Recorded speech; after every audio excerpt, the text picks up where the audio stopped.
What's going on, DGen Nation? Back with another video. About to hop into a Best Ball Mania 4 draft. This is going to be my 85th draft of the offseason. I'm actually a little ahead of where I thought it would be at this point. 85 drafts is a pretty good pace, especially just being in the beginning of July here. BBM is, let's see how full. It's only 30% full, but the thing about it is when you get to August, you're going to see that number jump from 30 to 70, in a matter of a couple weeks. So feel good about where I'm at now. I can kind of slowly pace myself with the rest of these drafts. Planned on firing about 100, maybe going to do a little bit more than 100, maybe 110, something like that. So feel good about where I'm at now. I have pretty nice balanced exposures. Been getting more picks in this range. I'm picking at the 5 spot right here today. So been getting more picks in the 3 through 7 range, which I really like. Been able to get more Cooper Kupp, more Tyreek Hill. Would like to get some more CMC. Maybe if he falls to me here at 5, I might scoop him, but we'll see. And if you're interested in signing up for these underdog drafts, please use my promo code Larry Bird 617. When I signed up, I used the promo code. I put in $100 and I got another $100 in my account. So if you're just starting out, you want to do some drafts, that's the best way to get yourself some free drafts. I'm not sponsored by by Underdog, not sponsored by Underdog, but I do think that's very beneficial to you. If you're doing Best Ball Mania drafts, that's going to double the amount that you can do. So if you put in 100, you get 100 back in your account. You'll have 200, and you can rip off 8 Best Ball Mania 4 drafts if you'd like. So CMC does fall to me. It goes Jefferson, Chase, Tyreek Hill, Cooper Kupp. Pretty standard start. I think I would take Kupp over CMC if he was here, but we'll take McCaffrey here. A tiny bit past ADP. You see his ADP is 3.8. So most times he's going at the either 3 or 4 spot. So very light exposure to McCaffrey so far. Happy to grab him there. Travis Kelce goes 6. So very standard start here so far. Me and the person out of the 12 spot are the only people with badges in this room. So we'll see how this turns out. Doesn't always mean that you're a sharper drafter. If you have a badge, it just means that you've done a lot of drafts. And I got to be closing in on 1,000, I would say, pretty soon. I maxed a big board. Prior to this offseason, I already had a black badge, and I did a bunch of basketball drafts. I've done 150 on the big board, 85 so far on BBM. So I got to be closing in on my red badge here pretty soon. And a black badge means 500 drafts, and a red badge means 1,000. So that's a lot of time, a lot of effort. And if you draft that much, you should be getting better. You should be recognizing certain patterns. You should be getting sharper if you're ripping off that many drafts. If you're not, you're most likely just wasting your money. So after I went CMC number 5, Travis Kelce goes 6, then Stephon Diggs, AJ Brown, Garrett Wilson, Austin Eckler, Amon-Ra St. Brown. The team at the turn goes Bijan, CeeDee Lamb, Nick Chubb 14.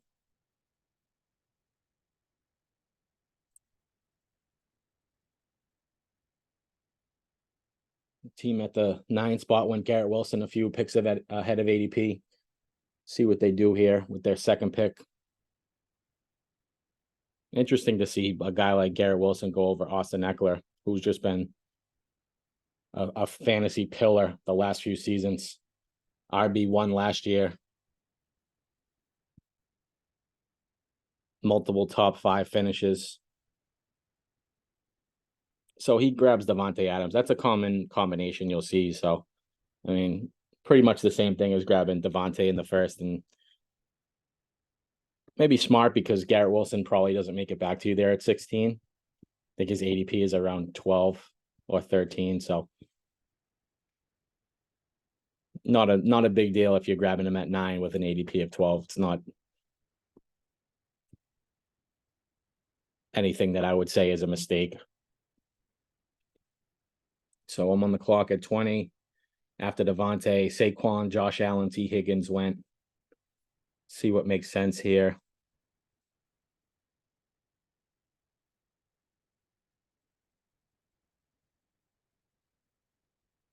I've seen a lot of people with this combination, but I don't have one yet. CMC, Jonathan Taylor. I got both guys past ADP, and even though other teams have that combo, I think it's a really great combo. I mean, you're talking about two guys with number one player overall potential, number one RB potential for sure, on the same team. Jonathan Taylor coming off an injury. He was the consensus first pick last year. CMC in his prime was first or second pick pretty much every year up until the last couple where he was injury prone. But you saw the bounce back last year.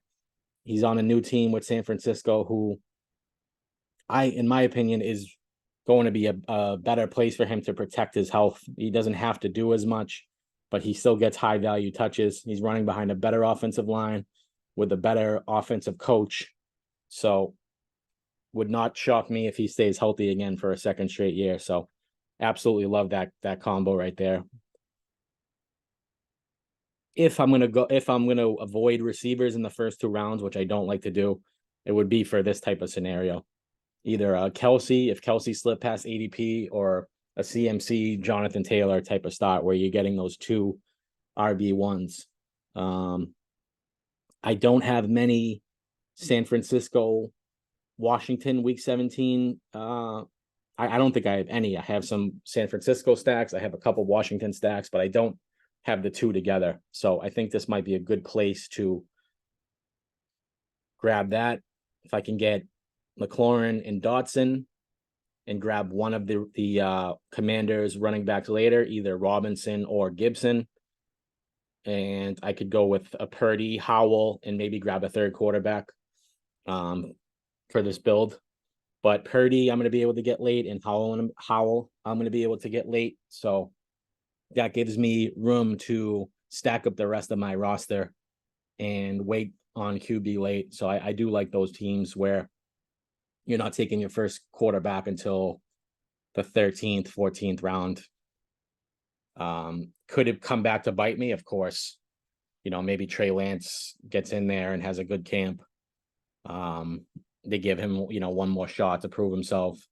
Sam Howell, could he be a bust and Jacoby Brissett takes over? Of course, that could come back to bite me. I'm a big fan of getting an elite quarterback, but with the steam that they've let me just make this next selection. I'll get back to that.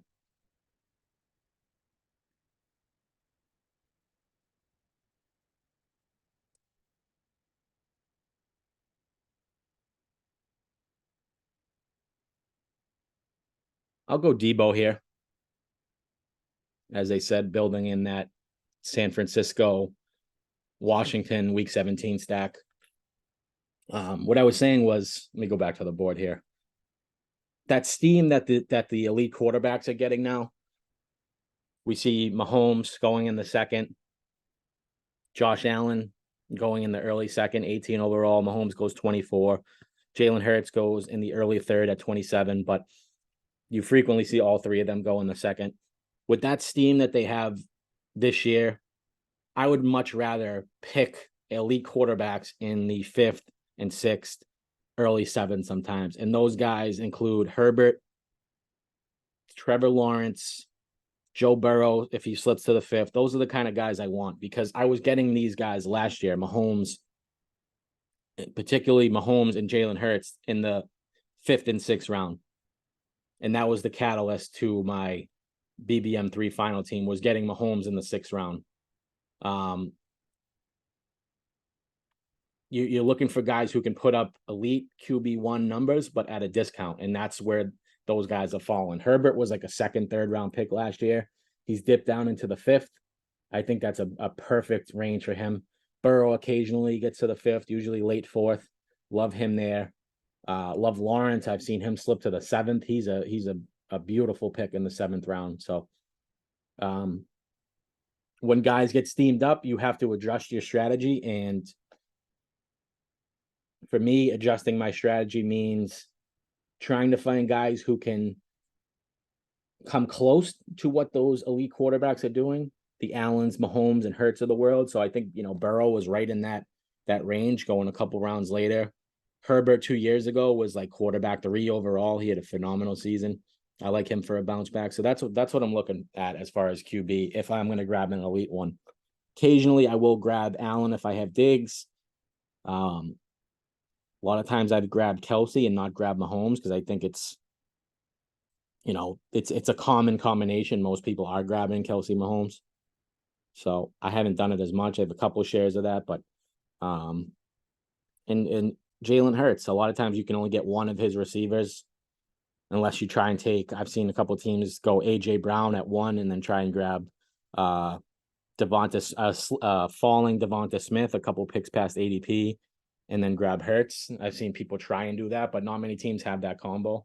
You're most likely going to only get one of the two. So that's kind of my thinking and my strategy going into this season. So I'm going to try and push it here with Ayuk. Hopefully he makes it back to me. If he doesn't, that's cool. I would go Gibbs here, a couple picks past ADP, but I won't. I will go McLaurin.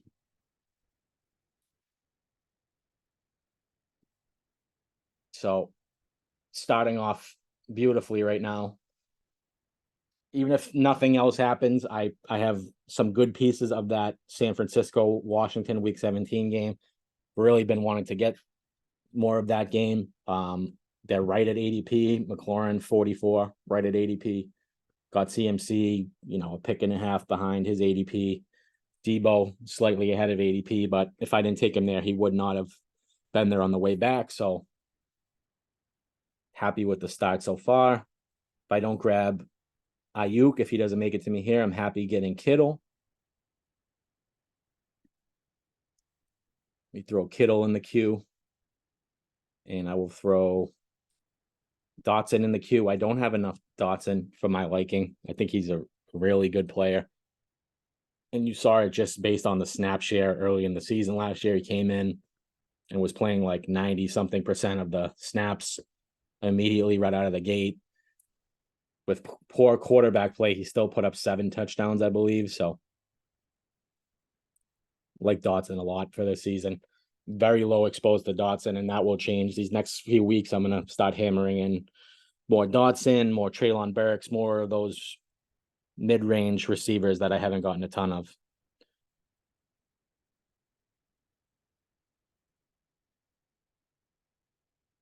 Let's go to the board. A little breakdown of the last few picks.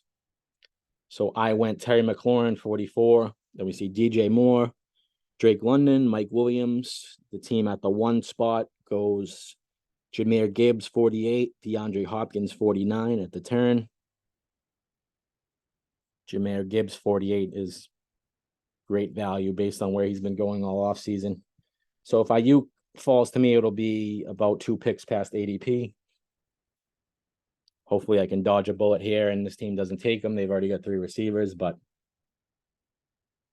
some teams don't stop at 3 out of the first 4 rounds. They'll go 5 or 6 rounds grabbing receivers. First 5 or 6 rounds. So they may be auto drafting. Nope, they go Aaron Jones. That's beautiful. So Ayuk right at the top of the board, a couple picks past ADP, a player that is on the rise, or at least look to be on the rise. Will Kittle make it back to me with my next pick? Highly unlikely. 68, his ADP is 60. But that's the problem with the Washington San Francisco stack, though, is if you don't get Kittle, Washington doesn't really have a tight end worthy of being drafted.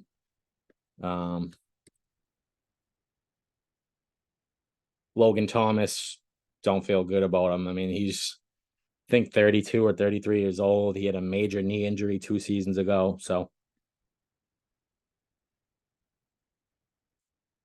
not somebody on my radar.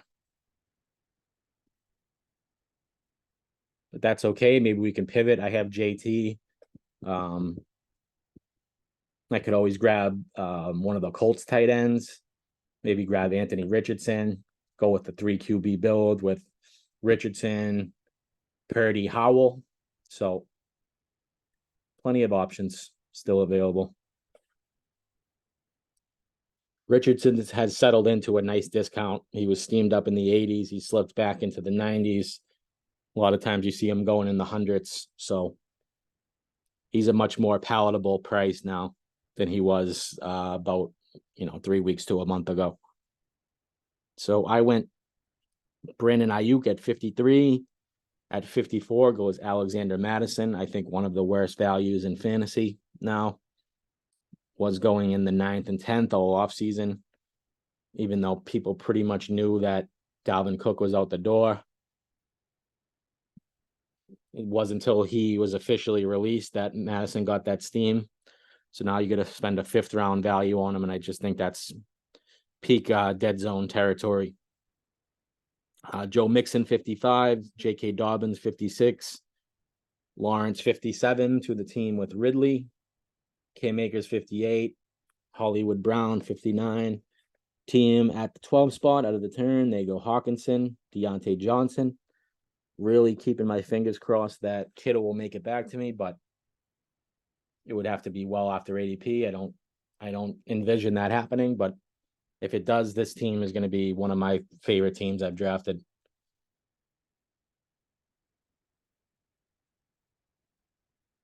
Let's see where on the so Kittle's second overall out of all players in ADP. So usually when that happens, especially if you have teams auto drafting, it's likely that he'll get selected. But so that team actually wasn't auto drafting. They went Pittman, Miles Sanders, so only 3 picks away. It's not crazy. And this team already has Mark Andrews, so they go Godwin. Dodge 2 more bullets here. This team does not have a tight end, so it seems like a perfect spot for them to go Kittle. And he's at the top of the queue, but they go Dameon Pierce. Kittle 1 pick away here. This team already has Kelsey. Whoops. So highly unlikely that they go Kittle. They only have 1 receiver. But are they auto drafting? That's the question. They're certainly using up a lot of the clock. Nope, they go Lockett. That is beautiful. This team, wow. Wow. So this is my favorite team I've drafted all offseason. Every pick so far has fallen to me exactly how I wanted it to. Christian McCaffrey, Jonathan Taylor at running back, wide receiver, Deebo Samuel, Terry McLaurin, Brandon Ayuk, tight end, George Kittle. Wow. And some people, some quote unquote experts might look at this team and say, oh, he overstacked too many of the San Francisco pieces. You're talking about guys who are all going in the first 6 to 7 rounds every draft. You can't overstack an offense like that. It's completely viable that all 4 of these guys could go off in the same week, not even different weeks. They could have a game where McCaffrey has 100 yards and a touchdown. Deebo has 100 yards and a touchdown. Brandon Ayuk has 6 or 7 catches, and Kittle has. It's if it's a shootout type of game, they're a team that could shoot it out with anybody. So, maybe they trade off weeks for the most part, but I don't think you can overstack an offense like San Francisco, like Philadelphia. And there's a couple other ones out there that just loaded with elite pieces. So not concerned in the least bit by quote unquote overstacking. Let me go back to the board. I'm hoping Dotson wraps around to me. I am 4 picks away. So I went Kittle 68, 8 picks past ADP. We see JSN, Dallas Goedert. So Anthony Richardson goes there at 71. Wow.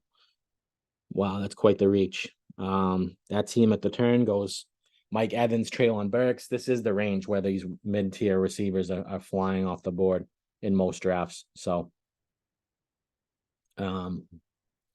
fingers crossed Dotson makes it to me. I've gotten every pick I've wanted so far. Kyle Pitts goes 74. So 2 picks to dodge here. Addison and Tony are the 2 receivers at the top of the board, and they're the 2 at the top of the board overall in ADP. So that team goes Rachaad White. If I could just dodge this bullet here, this would be, without a doubt, my favorite team of the offseason. I've been dying to get this stack. Got 0 shares of it, so Dotson does fall to me. That's incredible.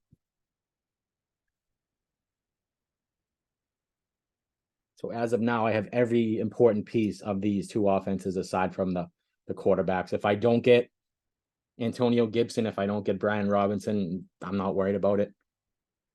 I have the 2 main receivers. So aside from the quarterbacks, Purdy and Howell, I have the most important pieces of those 2 offenses. So this just sets me up beautifully. I can get unique from here. You know, I've made 7 selections so far. So those who are concerned about overstacking one game too much or having too many pieces of one game, I still have 11 picks here to get unique. And let's say 2 of those picks are spent on the quarterback. So I have 9 picks to kind of get different. It's more than enough. It's more than enough to separate yourself and still have a unique team while building in the week 17 correlation. So I feel great about this team. The last 3 or 4 teams I've drafted, I feel great about. And you always want to have player takes. But one thing I learned from last year is that even if you're dead set against the player, I don't want to have 0% of anybody. And especially if you're doing 150 drafts, you can always find a place to grab a guy you don't like. You don't want to shut your mind off completely to somebody. And sometimes you're going to be dead right about a guy. You don't like him, so you're fading him. Totally understand that. You can still fade a guy and have 3 shares of him out of 150 drafts. Let's say a guy like Odell Beckham, who's always a hot topic. He's a popular name, and he's more of a flash name at this point than he is an actual producer. But the last time we saw him on the field, he was very productive. He sat out all of last year. He is a guy to me who seems like a hard worker. And I think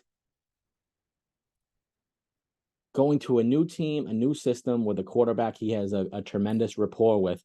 I'm not a big Beckham fan, and I don't like taking him before ADP.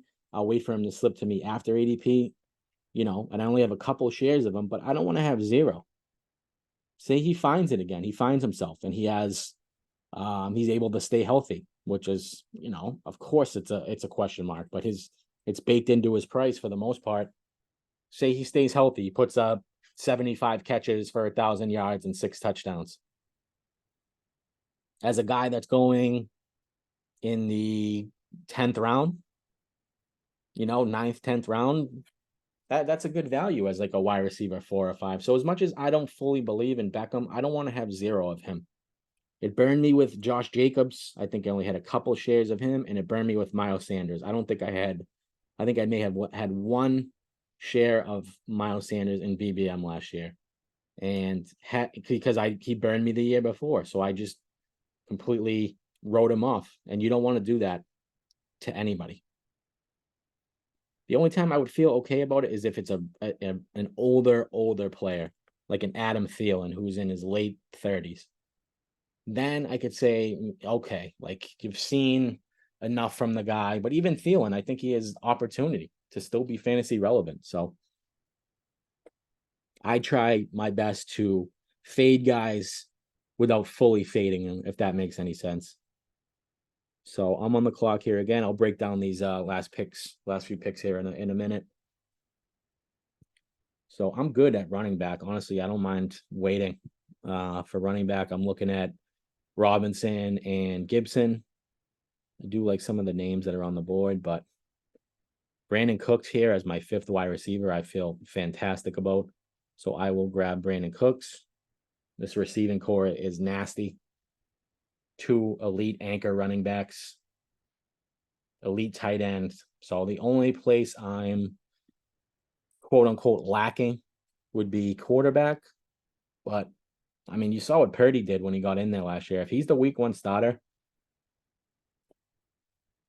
going at pick 174 as far as ADP goes overall, if he's the week 1 starter, you're going to see on everybody's rankings, he's going to be a top 10 quarterback. If you get the confirmation that he's going to be in there, he's going to be a top 10 to top 12 quarterback on every analyst rankings. I guarantee it. I mean, you're talking about Kyler's out. Stafford's a big question mark. Everybody on this list here. Aaron Rodgers should be up there. But other than that, I think Purdy is going to be, after you get past that elite tier, the Lawrence, the Burrow, I think he's going to be right in that mix as far as just weekly rankings go. So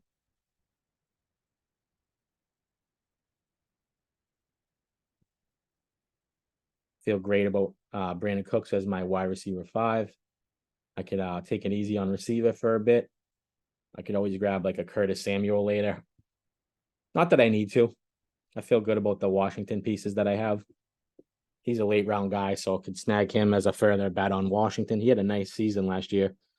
I had a few teams with Curtis Samuel, getting him in the last round, that he really helped me on the weeks where I was struggling at receiver. So he's certainly an option.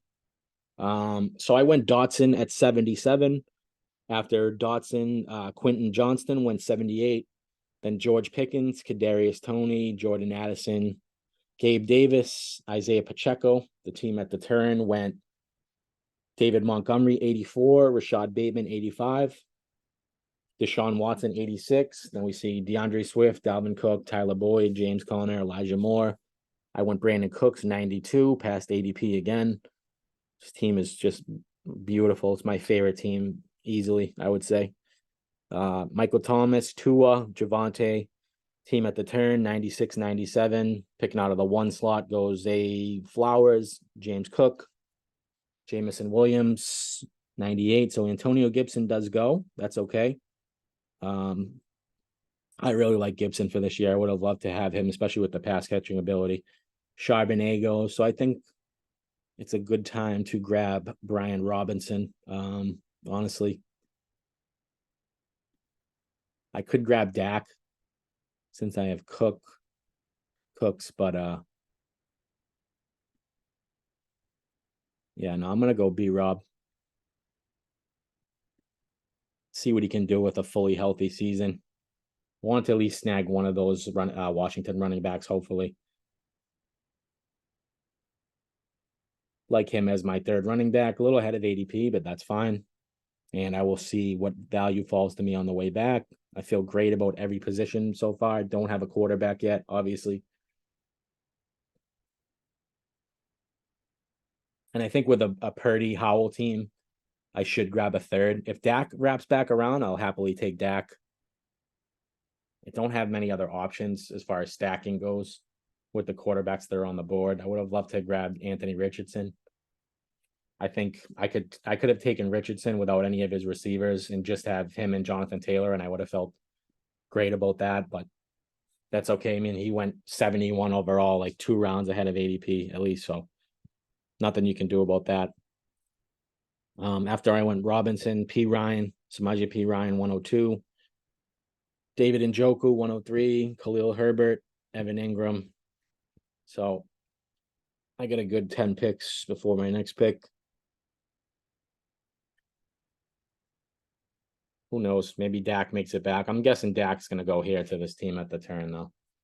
Who took Lamb? Yeah, the team out of the 12 spot took Lamb. So it's a great spot for them to grab their 2nd quarterback. They have Lamar already. And they get the back-to-back. So I think it would be a mistake if they didn't take Dak a little past ADP.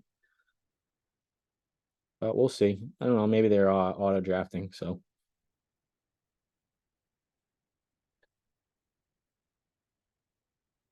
they go Odell with their 1st pick, AJ Dillon. So they don't take Dak. Let's keep our fingers crossed. Maybe he slips to me past ADP. the way this draft has been going, it's like everything has worked in my favor. That almost never happens. You're always getting sniped. I guess I got a little mini snipe on Antonio Gibson, but nothing that's going to upset me or throw me off. I think this team is perfectly built right now.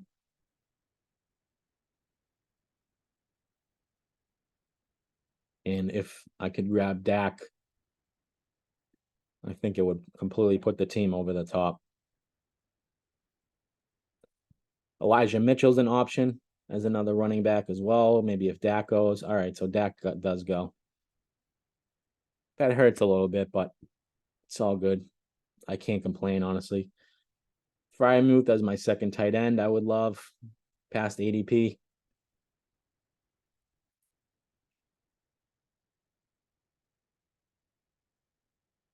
I'll throw Howell in the queue as well. Throw a few guys in the queue.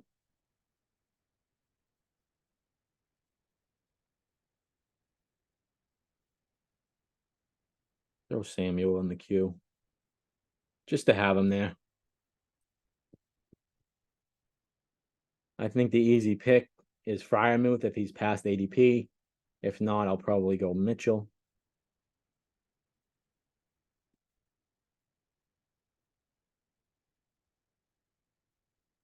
I have to be wary of the snipe of the quarterbacks too, because you just never know. Even though I have every piece of San Francisco, I don't see any badges in this room, and it wouldn't shock me if someone just grabbed a completely unstacked Purdy. You see it all the time. So another insane value falls to me right here. I don't know if Elijah Mitchell would be the smarter move. I don't like what I've heard out of camp, honestly. He's been banged up a lot, and I wouldn't put it past Shanahan to try another back out as the RB2 there. So I will take Freiermuth past ADP. I could be done at tight end. That's just, this team is absolutely stacked.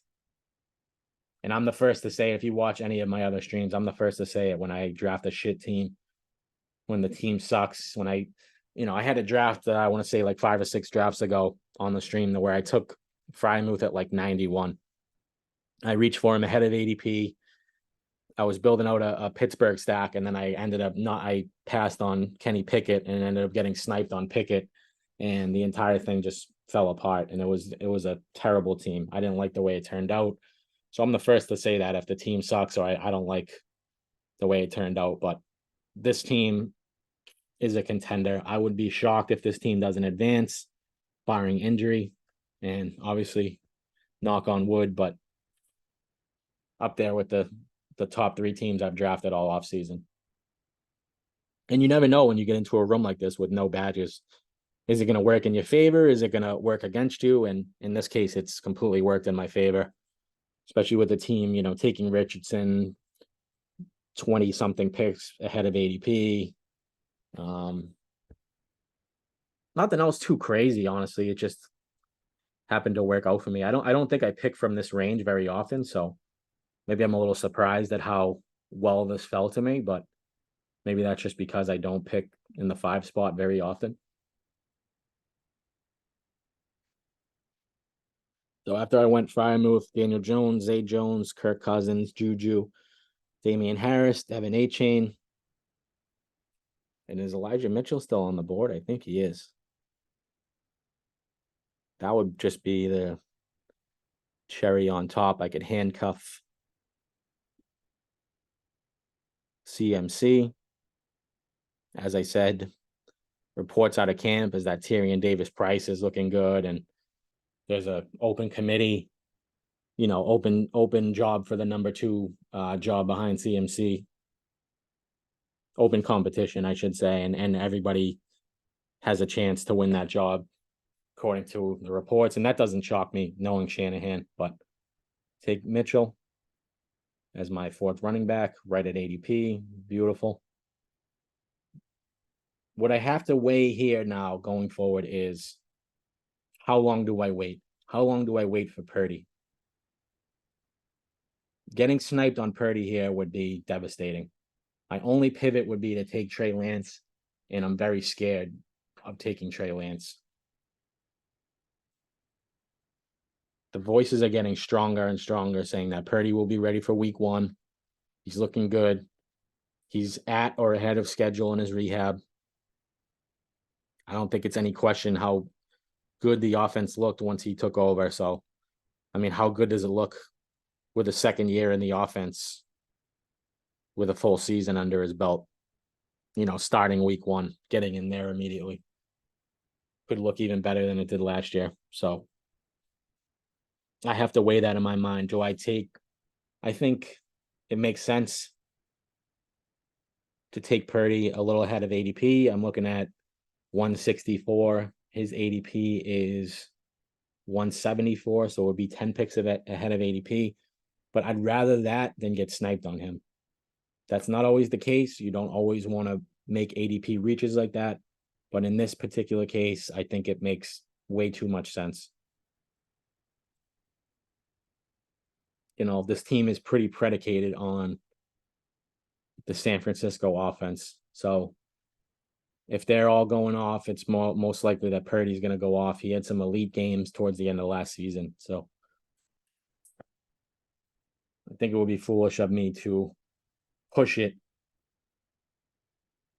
My next pick is 173 and his ADP is 174, but I think if he's there at 164, I'm gonna snag him there and go from there.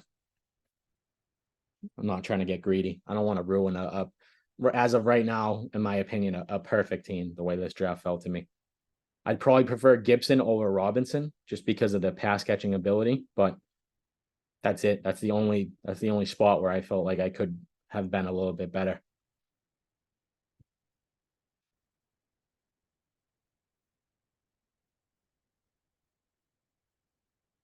And there's quarterbacks later where I can grab a third and snag a couple guys that could help this team. See what's there at quarterback. Obviously, I'm going to go Purdy, and I'm going to try and grab Howell.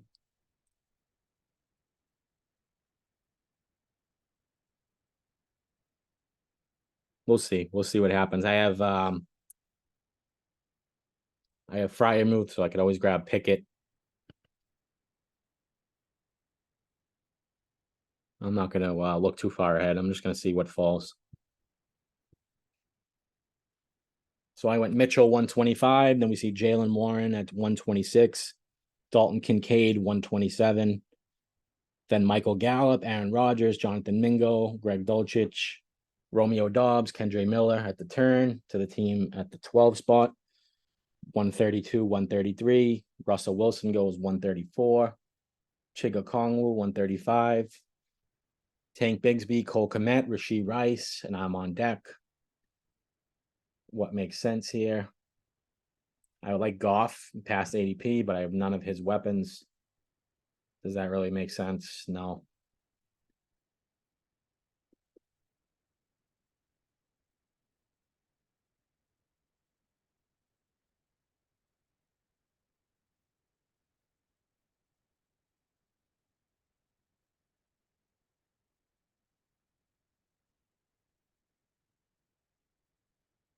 I'll grab Nico Collins, and there's plenty of Houston wide receivers available towards the end of the draft. So let's say I get sniped on a Howell or something like that. I could always pivot to a CJ Stroud, throw him in the queue. If I get Nico Collins, I could grab John Mechie. Actually, I think Mechie's ADP he might already be gone at this point. He definitely got steamed up a bit. No, he's still there. So Mechie, Robert Woods, if I could spell his name correctly. Woods, Tank Dell, and just build in a little quick Houston stack at the end. You always have to be able to pivot. Never put too many chips in on one player. And you might look at this draft and say that's exactly what you're doing. You're putting all your chips in on San Francisco, putting all your chips in on Washington. But I'm giving myself an out. I'm giving myself another road to go down if if one of those guys gets sniped, if something crazy happens that's unexpected, I'm giving myself an out. It's very rare that you want to go with a quarterback that's completely unstacked. So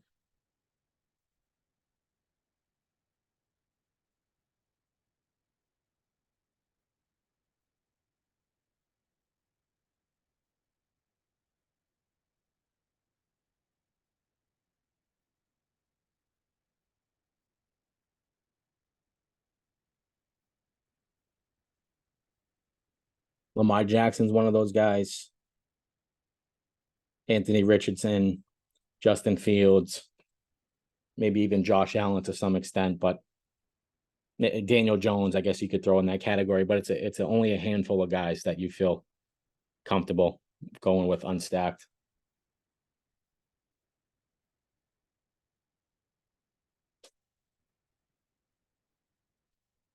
I absolutely just love Kyler Murray's price. I really do, but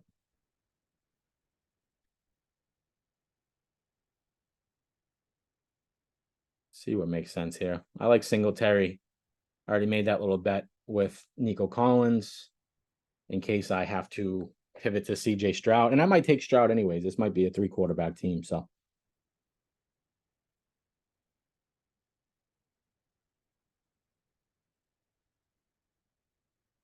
I think it should be a 3 quarterback team. Especially, I know for sure I'm only going 2 tight ends. I could actually stop here at running back. I absolutely love these running backs. Most weeks it should be CMC and Jonathan Taylor in my lineup if things go the way they should. So perfect team to stop at 5. And I think even if something does happen to McCaffrey, Mitchell's is the perfect handcuff. Could just be noise out of Niners camp, that there's a competition. You always want to have competition. So maybe they're just trying to light a fire under Mitchell and get him going. He's been banged up, so maybe they want a little more toughness out of him, maybe to be a guy who fights through injury sometimes when it's something minor and you're just managing the pain. So I could totally see that as a strategy by Shanahan to motivate him because he is a good player.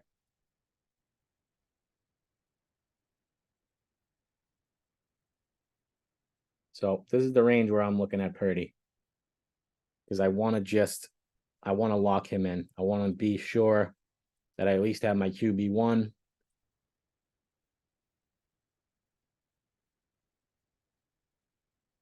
And crazier things have happened.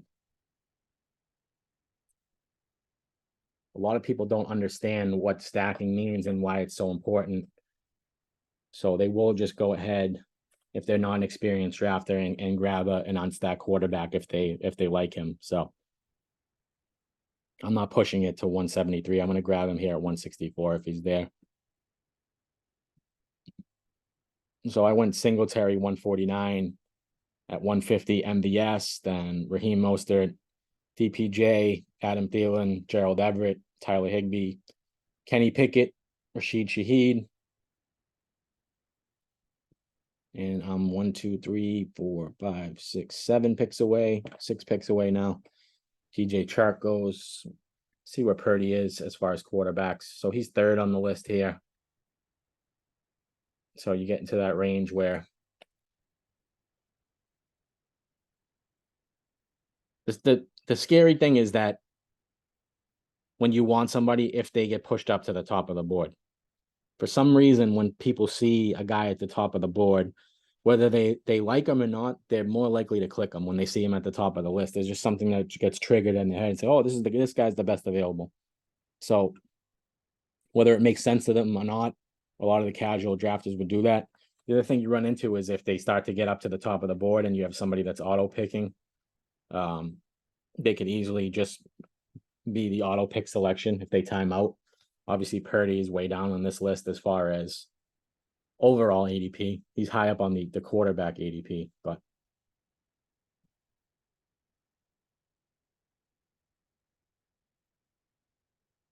so I'm 2 picks away.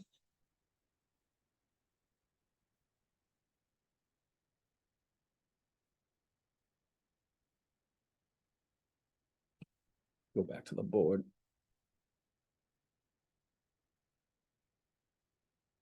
Kareem Hunt, interesting selection there at 161. I see him go in the last round all the time, so big time reach there by that team. I don't know, maybe there was some news that I missed. I don't know.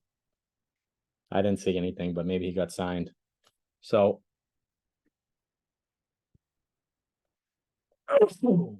bless me. Purdy makes it. So high. Seeing Kyler Murray in this range is unbelievable to me. I'm gonna just start taking more and more Kyler as one of my late round QB selection. I have a bunch of them already, but I'm gonna start hammering home. I'm gonna start doing some more Cardinal stacks and grabbing Kyler. But I do get my guy. I grab Purdy 10 picks ahead of ADP, which I'm fine with. You see Stafford goes. So that's what I'm talking about. Stafford went. Kyle is the top guy on the board.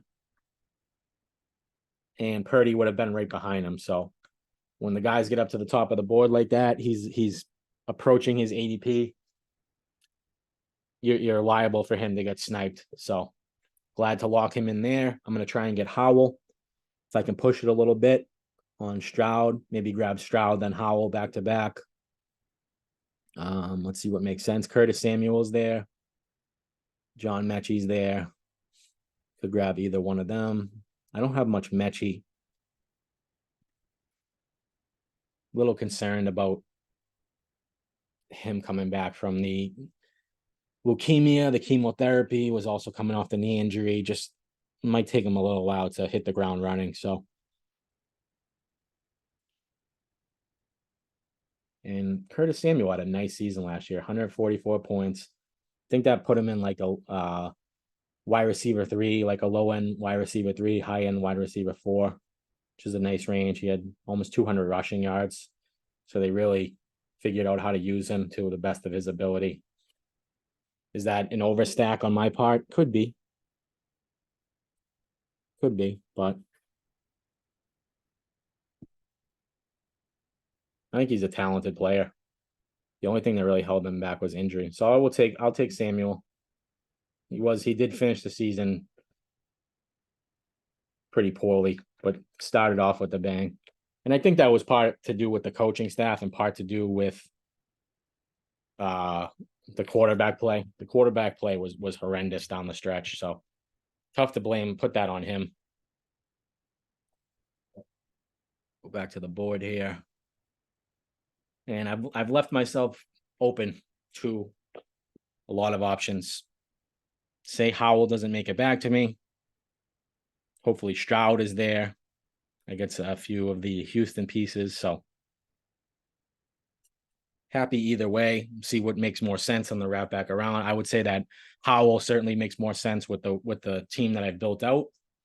And I've seen Stroud slip. I mean, if you don't have a lot of those Houston pieces, I've seen him slip to the last round very frequently. So he could be somebody I could target with my 17th or 18th pick. I'm good at tight end. I'm good at running back. Love the receivers. It's a nice structure so far. 1-5-7-2. Most likely going to go 3 quarterbacks, stay at the 5 running backs, 8 receivers, or probably 9 receivers if that math works out.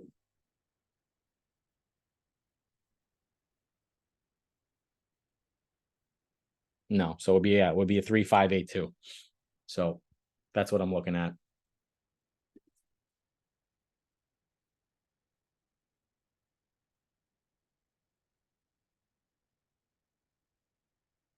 So I went Curtis Samuel 173. Brock Purdy with the pick in the previous round at 164. Samuel 173. Then Gainwell goes at 174. Chuba Hubbard next 175. Then Isaiah Hodgins, Tim Patrick, Bryce Young, Kyler Murray, back-to-back quarterbacks there. They come off. That's just a beautiful range for Murray. He's probably my favorite pick in the entire draft as of now. And if he continues to stay at this range, which he probably won't, if there's a couple good camp reports, he's going to shoot up the board significantly. So I'm going to try and grab as many shares of him as I can while I still can at this range. Gus Edwards, Luke Musgrave, 180 and 181 back to back to the team out of the 12 spot. See Dawson Knox next at 182, Pierre Strong, Tyler Conklin, Zeke Elliott, and I am 2 picks away.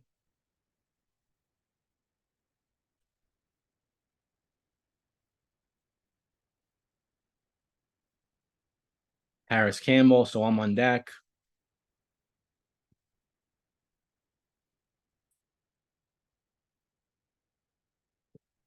And this is a little dilemma here because I like Mechie a lot. And he's there past ADP. Do I push it and go with Mechie and see if one of those quarterbacks wraps back around to me at 197? Or do I just take Howell now, lock in that stack? You know what? I'm going to push it. I'll go Mechie. Might regret this. This might be the point in the draft where I say, why did I do that? What am I doing? But if someone takes Howell and completely unstacked, then they can have him. And I'll just take Stroud. I have enough pieces of that game. And I think if everything goes well, Purdy, Howell's not outscoring Purdy. So if they want him there, they can have him. And I'll just take Stroud. Could always take Brissett too as my third quarterback, and maybe something happens to Howell or Brissett just outplays him in training camp. I think that's a very likely scenario as well. I think there's a 60-40 shot that Howell wins the job, but how great do you feel about a 60-40, even a 70-30% chance that the quarterback you're taking might be the starter? Not great. So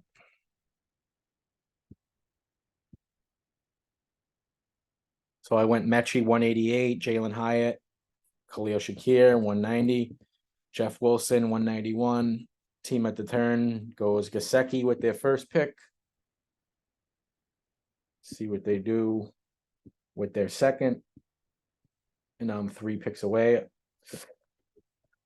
So they go Stroud.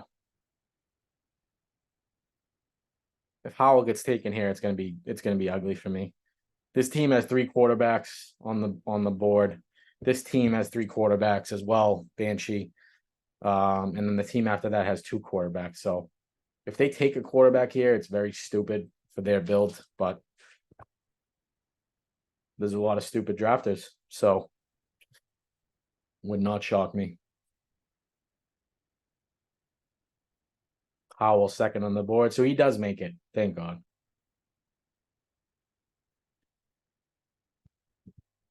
This rarely happens, but this team went exactly according to plan. I built in a little contingency there by taking Singletary, by taking Nico Collins, by taking Mechie, and just in case Howell didn't make it, but he did make it. I don't know if I have any other options to go third quarterback. What I might do is, and I don't recommend this, I go back and forth in my mind all the time, whether this is good strategy or not, but I might just grab Trey Lance. In the off case that Purdy either gets injured or isn't ready for week 1, say they put Lance in there and he just goes nuclear. All of a sudden, Purdy no longer has the job. Is that a likely outcome? Probably not. Do you want to have a dead spot on your roster? No, you don't. You never want to have a dead spot. But this might be the case in the scenario for it. I have a couple teams with Lance and Purdy, especially when I drafted on the big board. You had a couple extra draft slots, so I wasn't as worried about a dead spot. And I think it gives you a lot of, it's a big time security blanket, I feel like. I don't think Trey Lance should be going completely undrafted. And everything, all signs are pointing to Purdy, but you never know how fast something can change. Maybe he starts ramping up the throwing program and he feels a little twinge in his elbow. And all of a sudden they say, okay, let's pump the brakes. Let's give him a little bit longer to rehab. Let's let's sit him out the first couple weeks. Let's sit him out the first month, see how he responds. And all of a sudden you got Trey Lance in there who's, you know, a top 5 pick and, you know, could have top 5 quarterback potential, especially with that offense. So I think that's the move here, because I wanted to go 3 quarterbacks. My tight ends are beautiful. I love this receiving core. You know, what am I talking about? I'm going Robert Woods, you know, 30-plus-year-old Robert Woods over Trey Lance, who was the 2nd overall pick, is 22 years old, I believe, 23 years old. So that's the move. That's the move. If it's a dead roster spot, then so be it. I'm willing to take the risk. I think that's baked in. I'm pretty confident now. Either way it shakes out, I have the starting quarterback for the San Francisco 49ers. And whoever is the starting quarterback for the Niners has tremendous fantasy value. So that's how I choose to look at that. I'm not going to do it all the time, but in this case, in this scenario, I think it made a lot of sense. So we'll just look at this second to last pick here. It doesn't usually show me the last pick, so that'll wrap up the draft. Let me give a breakdown of my team here. And I could have, maybe I'll regret it. Maybe if Tank Dell, who's a rookie, you know, got some decent draft capital, he's a very talented player. You know, maybe he breaks out. Maybe Robert Woods returns to form a little bit. Maybe I'll regret not taking one of those guys over Lance, especially if he is a 0 all season. Maybe I'll regret that. But really nice structure. 3-5-8-2. Quarterbacks: Purdy, Howell, Trey Lance. Probably the weak point of the team. Well, definitely the weak point of the team. But other than that, this team is absolutely beautiful. Christian McCaffrey at running back. Jonathan Taylor, Brian Robinson, Elijah Mitchell, Devin Singletary. Wide receivers: Deebo Samuel, Terry McLaurin, Brandon Ayuk, Jahan Dotson.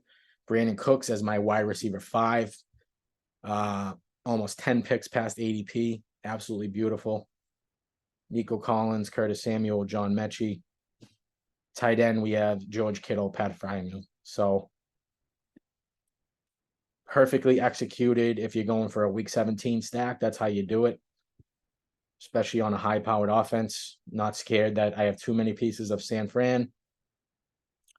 Got the right pieces on Washington. Didn't go too crazy. Didn't grab like a, you know, Logan Thomas. I didn't grab the wide receiver 4. I didn't, you know, grab Brissett and Howell. I'm kind of just hoping, crossing my fingers, that Howell ends up being the guy based on the reports.